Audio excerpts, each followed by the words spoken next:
Hey guys, well, we got a little over a week to go, and here's the Mercury. As you can probably tell, there's been a lot done to it since the last video that I've made, so I'll give you guys a quick walk around and show you what's up and what still needs to get done, and we'll go from there. So as you can tell, it's starting to look like a car again. I had the whole front end torn apart, and I got the core support back on, the hood's in, got the hole cut for it. Still need to finish that up. It's not quite done yet. I got the front bumper here bolted on. Gonna be welding the bumper shocks shortly. Starting to bend the metal around the wheels. Gonna have to do it in the back. I'm also gonna crease the rear fenders, so that'll take a little bit of time. But I got the doors welded up here, so those are good and solid now. Got the window bars in place, welded up good. Got the cage in. Got to have horizontal bars going across, so that's what we did. It's a 1/4 inch thick steel angle iron, so good and solid. Not too concerned about it at all. Used a good heavy welder, so it's in here pretty darn solid. Let's see what else we got in here. We got the got a shifter. This was meant to be temporary, but it very well might be the one I end up running just because of the time constraints I have here. Probably hard to see with the glare, but that's my tachometer. I've also got an oil pressure gauge there as well. New ignition panel with the switches, they're all hooked up. I'm actually running 2 batteries in this car because we're allowed to, so I got the one on the left there is the main battery, and then I got the secondary one, which is the one on the right. Doesn't have quite as much cranking amp, so that's why it's the secondary, but it'll hopefully help hold power, so that way as I'm running the derby, in case I lose my belt or my alternator, I still will be able to run with no problem. So got that all done, got all the wiring pretty well cleaned up and wrapped up. Gas tank, just temporary cover over it for welding and such, but that's fastened down and will be properly covered shortly.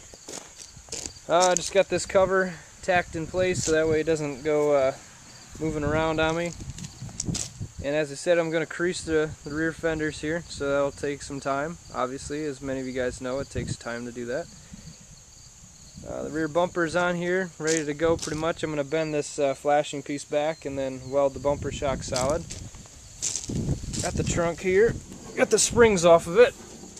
And as far as our rules allow, we are allowed to bolt this webbing to the main skin of the car in 8 locations, and just because of the way things lined up symmetry wise, I've got 7 in here, bolting the webbing down in areas that I feel will be the most likely to bend up and flex.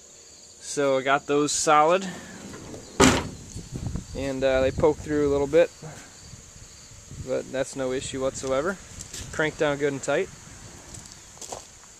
I'm also working on putting this rear bar in. It's not welded at the moment, it's still loose, but it's cut, fabbed up, ready to go. I'll be welding that in shortly here. Never had one of these before, but the rules allow us to do it, so I'm going to do it. That way I have a little extra support. I've got the speaker deck here pounded down a little bit, try to keep it from popping up on me, and hopefully that bar will definitely help that as well, so that way I can continue to see out the back. I know a lot of you guys like to do this valley technique with your trunk lids, but our rules really don't allow that. Some guys will do it and push the limits on it. I, however, will not. I plan to wire hard to the webbing and get this to just tuck down in and fold up. So hopefully that'll work well for us. It has in the past, and as long as I can still see out the back window, then I'll be good to go.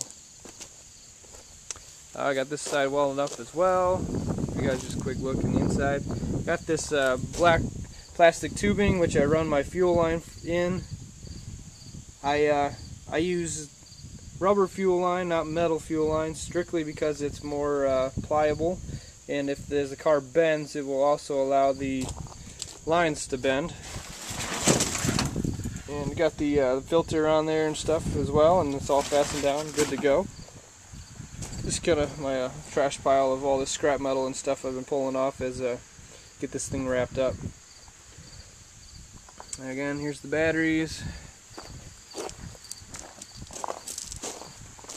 And the final item, the motor, which is the one you guys have been the most interested in, I get most messages about. It is, in case any of you haven't already found out, it is a 351 Windsor. This came out of my mini rod pulling tractor. It's got over 300 horsepower at least, and this thing is bored like 60 over. It's got solid rollers, it's solid lifters and cam, big Holly carb on there, as well as 8 individual headers, and I've got the Velocity Stack air cleaner on here. The carburetor itself sticks up about even with the hood, so that's why the air cleaner is sticking up so high, but I've got a nice dust cover on there, and I'm just going to run it as is. Should be still pretty good. Still need to allow some clearance for the alternator here, which the bracket, unfortunately, because of having to actually lift the engine up a little bit with some custom engine mounts, it also is causing it to hit the hood. So what I'm going to do is I'm going to try to hit it with the hammer and get this thing bowed up in the middle. And that way I don't have to cut away any more metal, and I'll still be able to get the clearance I need. I got everything pretty well removed from the up front here. Got the radiator back in, and I got a whole bunch of stuff on this motor. All these pulleys, the power steering pump, the alternator, these all came off of the stock 5.0 that was in this motor, and it bolted right together up to my racing engine here. So pretty awesome stuff, and it works good. So I'm going to be running it like this and hoping that it will hold up well for us. Got the alternator hooked up and all that stuff. So it's coming together. Still got a number of little things I'd like to do. Still need to get the front end welded up solid. Need to get some all thread going up through the core support here up to the hood. Also need to get the rear end welded. Just get the fenders creased and bent, and then just general last day maintenance stuff like checking your tires, getting the gas filled up, and all those kind of things, checking the fluids.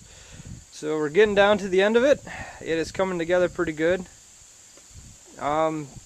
Pretty excited and gonna have this thing running here hopefully shortly for you guys. That way you can finally hear what this beast sounds like running. So until the next update, I will talk to you later, guys.